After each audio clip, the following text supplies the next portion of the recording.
ہماری زمین کے اوپر تہ بتہ 7 آسمان ہیں. چھٹے اور 7ویں آسمان کے بیچ سدرۃ المنتہا ہے، ایک ایسا درخت جس کی جڑیں چھٹے آسمان میں ہیں اور اس کی شاخیں 7ویں آسمان تک جاتی ہیں. اور 7ویں آسمان سے اوپر اللہ تعالیٰ کا عرش ہے، اور اس عرش عظیم کے دائیں جانب لوح محفوظ ہے جو عرش سے بندھی ہوئی ہے، اور اسے ایک فرشتہ گود میں لیے بیٹھا ہے. لیکن لوح محفوظ کیا ہے؟ یہ کہاں پر ہے؟ اللہ تعالیٰ نے لوح محفوظ کو کس چیز سے پیدا کیا؟ اس کی شکل و صورت کیسی ہے؟ اور اس میں کائنات کے کون کون سے راز تحریر ہیں؟ اور اس پر کون سا فرشتہ مامور ہے؟ لوح محفوظ اصل میں عربی زبان کا لفظ ہے. لوح کا مطلب ہے تختی اور محفوظ کا مطلب ہے جو حفاظت میں ہے، یعنی وہ تختی جو حفاظت میں ہے، کیونکہ یہ وہ کتاب ہے جسے بہت بلند جگہ پر رکھا گیا اور اس کو فرشتے اٹھائے ہوئے ہیں، لہٰذا یہ شیاطین کی پہنچ سے بہت دور ہے. لوح محفوظ کے لیے ایک اور لفظ جو قرآن پاک میں استعمال کیا گیا ہے وہ ہے ام الکتاب. حضرت ابن عباس سے روایت ہے کہ لوح محفوظ سفید موتیوں سے بنی ہے اور اس کے صفحات سرخ یاقوت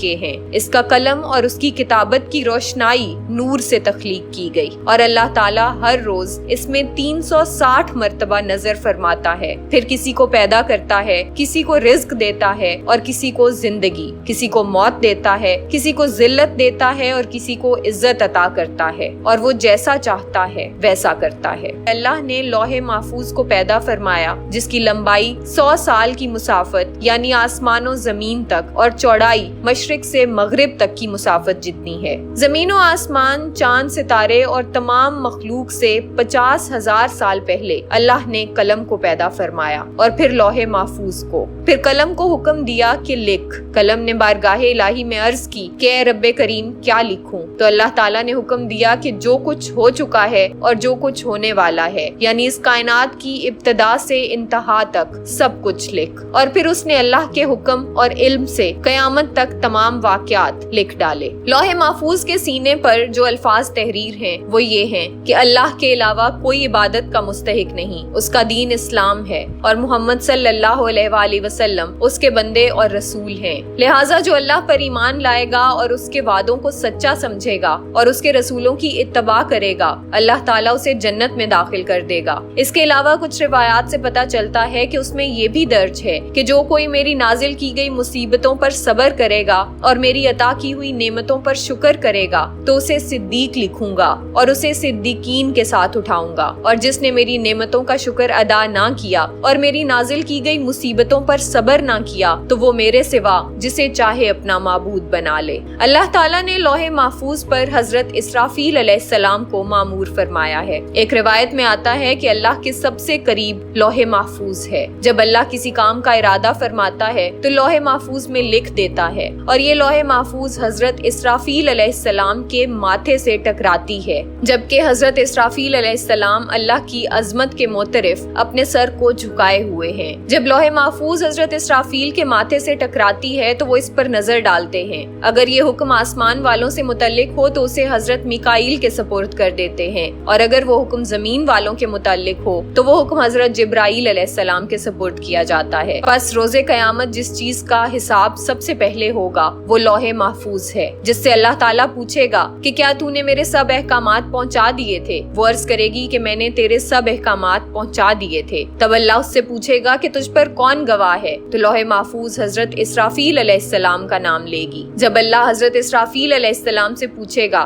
کہ کیا اس نے تمہیں تمام احکامات ٹھیک ٹھیک پہنچا دیے تھے، تب حضرت اسرافیل لوح محفوظ کے حق میں گواہی دیں گے. تو لوح محفوظ کہے گی کہ پاک ہے وہ ذات جس نے مجھے عذاب سے بچایا. لوح محفوظ میں تمام مخلوق کے متعلق سب کچھ لکھ دیا گیا ہے، مثلاً تقدیر، زندگی، موت، رزق، اعمال، حشر، عروج، زوال، عزت اور ذلت. اگر ہم قرآن پاک پر کبھی غور و فکر شروع کریں تو شاید ہمیں دنیا کی ساری پریشانیوں سے نجات مل جائے، کیونکہ اللہ تعالیٰ نے قرآن میں ہمیں یہ بتا دیا ہے کہ اس نے ایک ایسی کتاب تخلیق کر رکھی ہے جس میں اس نے مستقبل کے تمام علوم پہلے سے لکھ دیے ہیں. اس دنیا میں کیا کیا واقعات رونما ہوں گے اور ہمارے ساتھ ساتھ انفرادی یا اجتماعی طور پر جو معاملات پیش آتے ہیں یا مستقبل میں آئیں گے، اور اس کے ساتھ اس کی وجہ بھی بتائی گئی کہ یہ اس لیے تمہیں بتا دیا گیا ہے تاکہ اگر تمہارے پاس کسی بھی نعمت مثلا مال و دولت کی فراوانی ہو تو اس کو اپنی محنت سمجھ کر اترانا نہ شروع کر دو، اور اگر کچھ چھن جائے یا لے لیا جائے تو اس پہ رنج و غم نہ کرو۔ سورہ حدید کی 2 آیات ہیں جن کو پڑھنے کے بعد ہماری زندگی سے لفظ کاش بھی ختم ہو جاتا ہے، کیونکہ جب بھی کسی چیز کے نہ ملنے کا ذمہ دار انسان اپنے غلط فیصلے کو ٹھہرائے تو یہ آیت ہمیں بتائے گی کہ وہ چیز ہمیں اس لیے نہیں ملی کیونکہ لوح محفوظ میں اس کا ہمیں عطا ہونا لکھا ہی نہیں تھا۔ سورہ حدید کی آیت نمبر 22 سے 23 میں اللہ تعالیٰ فرماتا ہے، کوئی آفت نہیں پڑتی ملک میں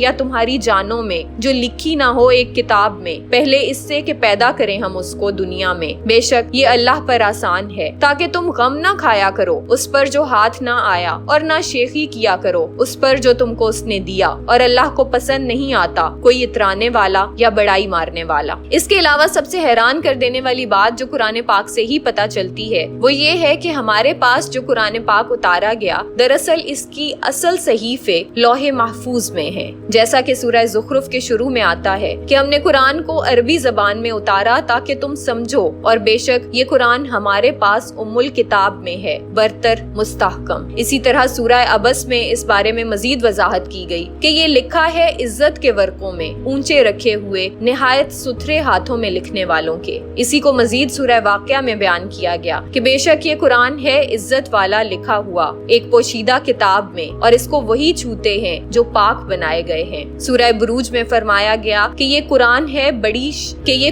ہے بڑی شان کا لوح محفوظ میں لکھا ہوا، یعنی اصل قرآن ام الکتاب یعنی لوح محفوظ میں ہے، اور اس کی وضاحت قرآن میں ایسے کی گئی کہ وہ ایک بہت اونچی عظیم اور پاک جگہ پر رکھا گیا ہے اور بڑے درجے والے اور نیک فرشتوں کے ہاتھ میں ہے۔ حضرت ابن عباس رضی اللہ تعالیٰ عنہ سے روایت ہے کہ قرآن مجید لیلۃ القدر میں لوح محفوظ سے آسمان دنیا پر نازل کیا گیا، اور یہ ستاروں کی جگہ پر تھا، اور پھر اللہ تعالیٰ نے تھوڑا تھوڑا کر کے 23 سال کے عرصے میں حضرت محمد مصطفیٰ صلی اللہ علیہ وآلہ وسلم کے دل پر اتارا۔ یعنی ہمارے پاس جو قرآن پاک موجود ہے یہ لوح محفوظ میں موجود اصل کتاب کی مصدقہ کاپی ہے، اور یہ جس ترتیب میں ہمارے پاس ہے اسی ترتیب میں لوح محفوظ میں لکھا ہوا ہے، اگرچہ اس کی ترتیب نزول یہ نہیں ہے۔ مثلا سب سے پہلے سورہ علق کی 5 آیات نازل ہوئیں جو پارہ نمبر 30 میں ہیں، اور سورہ بقرہ تب نازل ہوئی جب 2/3 قرآن نازل ہو چکا تھا، وہ شروع میں رکھی گئی، اور یہ اللہ کے پاس اسی ترتیب میں لوح محفوظ میں موجود ہے جس ترتیب میں ہمارے پاس ہے۔